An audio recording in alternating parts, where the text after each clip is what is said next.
বিশেষ করে আমাদের যে সমস্যাটা আছে সমাজে, এই সমস্যাটা হলো আমরা যে বিপদ আপদগুলি আমাদের সমাজে দিন দিন দেখতে পাচ্ছি। তো এগুলির সমাধান কোনোদিন আইনে হবে না। আমাদের কথা শুনলে পৃথিবীর সবাই শুনতে পারে, না শুনলে নাও শুনতে পারে, এটা আল্লাহ জানেন। এই সমাধানের জন্য আমাদের শিক্ষা ব্যবস্থার যদি আমূল পরিবর্তন না হয়, তো কোনোভাবেই আইন করে এই সমাজে যে একটা দুরবস্থা, এটাকে কিন্তু আমরা রোধ করতে পারবো না। এই জন্য এখন একটা সংস্কারের পারা চলছে। আল্লাহই জানেন, যারা সরাসরি রাজনীতি জড়িত আছেন হয়তো তারা জানেন যে কী কী বিশেষ সংস্কার হচ্ছে। তো আমরা আমাদের পক্ষ থেকে একটাই আবেদন করলাম যে শিক্ষা ব্যবস্থার সংস্কার আপনারা করেন, এবং এই নৈতিক শিক্ষা ফিরে না আসা পর্যন্ত আইন দিয়া কোনো দিন এটাকে করা যাবে না। এই নৈতিক শিক্ষার অভাবেই আজকের সমাজে যে আমরা খুব দুঃখজনক লজ্জাজনক ঘটনাগুলো শুনছি, এর অভাব হচ্ছে আমাদের মধ্যে নৈতিক শিক্ষা না থাকা। কাজে এই নৈতিক শিক্ষার প্রবর্তন হোক, এটার জন্য আপনারা আল্লাহর কাছে বলেন, এবং আপনাদের পক্ষে কারো ক্ষমতা থাকলে যারা এটা করতে পারবে তাদেরকেও আপনারা বলেন যে নৈতিক শিক্ষাটা আনা হোক। এই যে আল্লাহ রাব্বুল আলামিন নবী রাসূল পাঠিয়েছেন, হুয়াল্লাযী আরসালা রাসূলাহু বিল হুদা ওয়া দীনিল হক, নবী রাসূলকে দুটো জিনিস নিয়ে পাঠা হয়েছে। একটা হলো হেদায়েত। এই হেদায়েতের বাণীতে বলা হয়েছে তোমরা এই করো এই করো না, ভালো মন্দ বলা হয়েছে, আখিরাত সম্পর্কে জ্ঞান দান করা হয়েছে। এটা হলো হেদায়েতের কথা। এই হেদায়েতের কথার পরে হলো আইনের কথা। আগেই আইন করা যাবে না। কোরআন যখন নাযিল হয়েছে তখন যদি চোরের হাত কাটার আইনে আসতো তাহলে মহাবিপদ হয়ে যেত। সে সময় তো অধিকাংশ মানুষই অন্যায়ের মধ্যে লিপ্ত আছে। কাজে এই সময় হাত কাটার বিধান থাকলে তো অনেক মানুষ বিপদে পড়ে যেত। কোরআন নাযিলের সাথে সাথে সুদ ব্যবসা এটা হারাম করা হয় না, এটা অনেক পরে করা হয়েছে। বিকল্প একটা অর্থনীতি সমাজে আসবে, দাঁড়াবে, তারপর আল্লাহ তাআলা ওটাকে রহিত করবেন। কাজে এগুলি সম্পর্কে আমাদের সতর্ক থাকা উচিত, এবং আল্লাহর আইনের প্রতি আমাদের শ্রদ্ধা থাকতে হবে। এত চেষ্টা করেন আপনারা দিন রাত আল্লাহর আইনের জন্য, কিন্তু কোরআনে যে আল্লাহর আইনগুলি দেওয়া আছে এগুলি কি আপনাদের চোখে পড়ে না? এর সাথে ভালো আইন কি আপনারা পৃথিবীতে কেউ দিতে পারবেন? আপনারা তো এখন বাধ্য হয়ে এই যারা মানে চরম অন্যায়গুলি যারা করছে তাদেরকে তো ফাঁসির ব্যাপারে আপনারা চিন্তা ভাবনা করছেন। তো আল্লাহ তাআলা তো আগের থেকেই আইনগুলো করে রাখছেন যে জেনা করলে তাকে, অবিবাহিত হলে 100 মারো, 100 পিটানোর আগে মরে গেলে কবরের উপরে মারো, আর বিবাহিত হলে তাদেরকে সঙ্গে সার করে। এগুলো তো আল্লাহ তাআলা আগেই আইন করে রেখেছেন। আল্লাহ তাআলা যে আইনগুলি করে রেখেছেন, দুনিয়ার মানুষ এই আইনগুলি উপেক্ষা করে তারা নিজেরা দিন দিন আইন করছে। তারা আল্লাহর আইনগুলিকে ভয়ঙ্কর, কষ্টকর, অমানবিক মনে করছেন। এই জন্য এটা পাল্টাইয়া আপনারা আইন করছেন। তো এখন আমার একটা প্রশ্ন আপনারা মনে রাখবেন, কাইন্ডলি আপনারা মনে রাখবেন, আপনারা এখন দুনিয়ার ক্ষমতার মালিক, কাজে আল্লাহর আইনটা পাল্টাইয়া আপনারা আইন করলেন, কিন্তু আল্লাহ যখন বিচারে নেবেন আপনাকে, তখন কি আপনি আল্লাহর আইন পাল্টাইতে পারবেন? একটু ভাইবে দেখেন কথাটা আমি কি বলেছি। আপনারা এখন ক্ষমতার মালিক, দাবি করেন যে আমরা সার্বভৌমত্বের মালিক, এই জন্য আপনারা আইনের পরিবর্তন ঘটান। আল্লাহ বলছেন সরি হাত কাটাও, আপনি বলছেন না 6 মাস জেল দিয়ে দাও। কে? তাহলে এখন আপনি আল্লাহর আইনকে পাল্টাচ্ছেন ক্ষমতা বলে। তো এই দুনিয়ায় যে শাস্তি, এটা তো শাস্তির নমুনা। অরিজিনাল শাস্তি তো হবে বিচারের মাঠে, কিয়ামতের মাঠে, ওইখানে সিদ্ধান্ত হবে অরিজিনাল শাস্তি।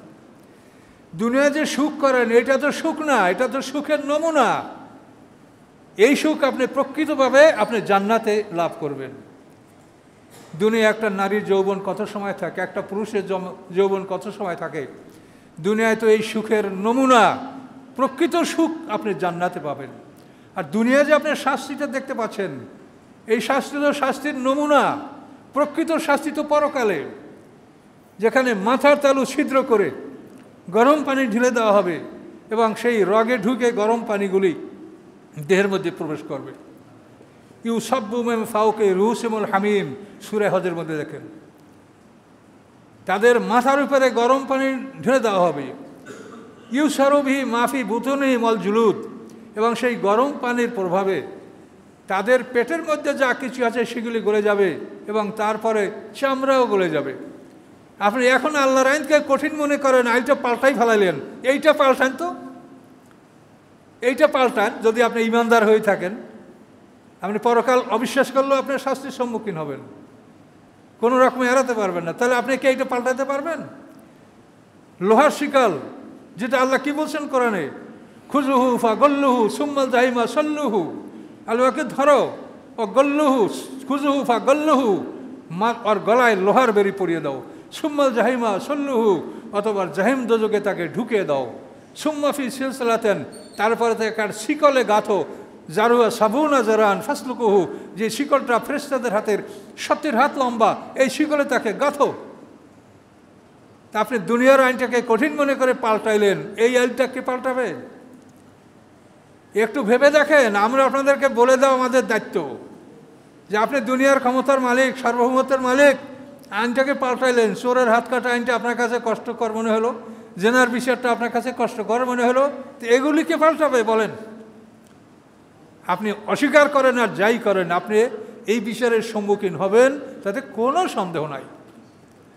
কাজে এই জন্য আমাদের দায়িত্ব এবং কর্তব্য, যেটা আল্লাহ বলছেন আলাইকাল বালাগ ও আলাইনিল হিসাব, আল্লাহ বলছেন যে তোমার কাজ হলো হে রাসূল, তুমি দাওয়াত পৌঁছে দাও, আর আমার কাজ আমি হিসাব নেব। কাজেই যারা আইন করছেন, ক্ষমতাধর যারা পরিবর্তন করছেন, সংশোধন করছেন, এই ক্ষমতা অনুমতি যাদেরকে দেওয়া হয়েছে, তাদের কাছে আমি অনুরোধ করছি যে আপনারা যে আইনগুলি আল্লাহ করে রাখেন সেইগুলির দিকে চোখ নেন, নজর নেন, সেগুলি আপনারা করার চেষ্টা করেন। কাজেই সম্মানিত সুধী, মনে রাখবেন যে দুনিয়ায় আমরা যা কিছু নেয়ামত ভোগ করছি, এটা হলো নেয়ামতের নমুনা। আর দুনিয়াতে আমরা যা কিছু শাস্তি দেখছি, এটা হলো শাস্তির নমুনা।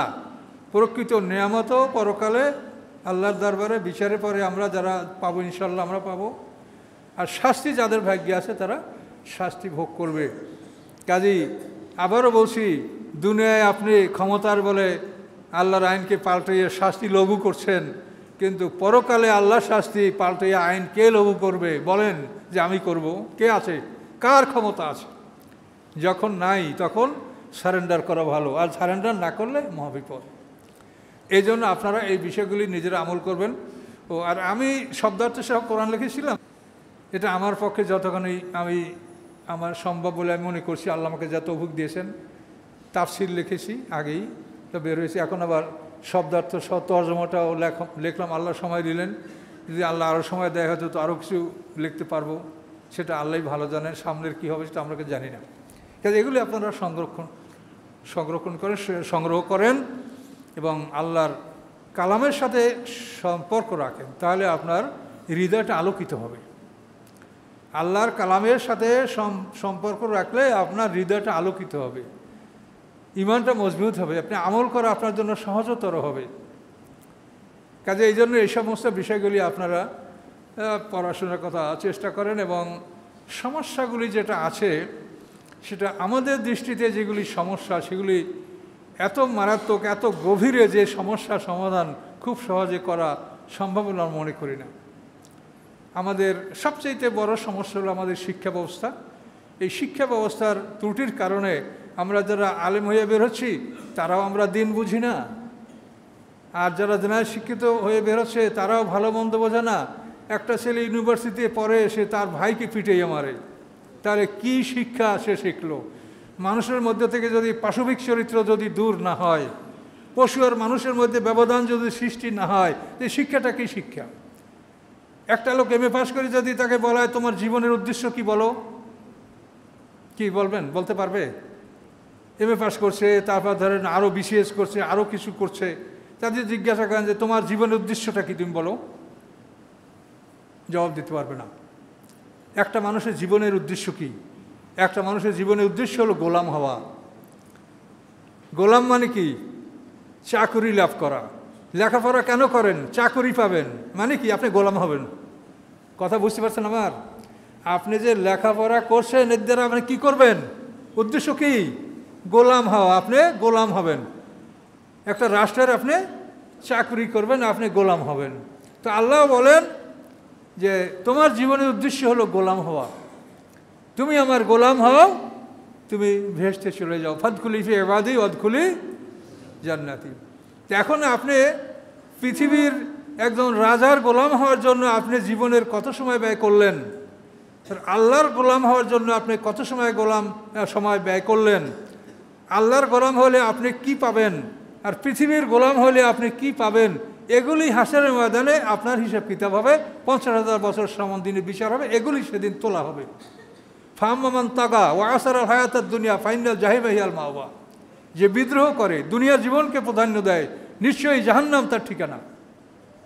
তাহলে এখন আপনি নিজের কাছে নিজে এগুলি প্রশ্ন করেন যে আপনি এই দুনিয়ায় ভালো থাকার জন্য 50, 60, 100 বছর ভালো থাকার জন্য আপনি জীবনের 18 বছর 20 বছর পর্যন্ত আপনি এর পিছনে ব্যয় করলেন, কিন্তু যেখানে আপনি হাজার হাজার কোটি বছর বেঁচে থাকবেন সেই জীবনের জন্য আপনি কত সময় ব্যয় করেছেন?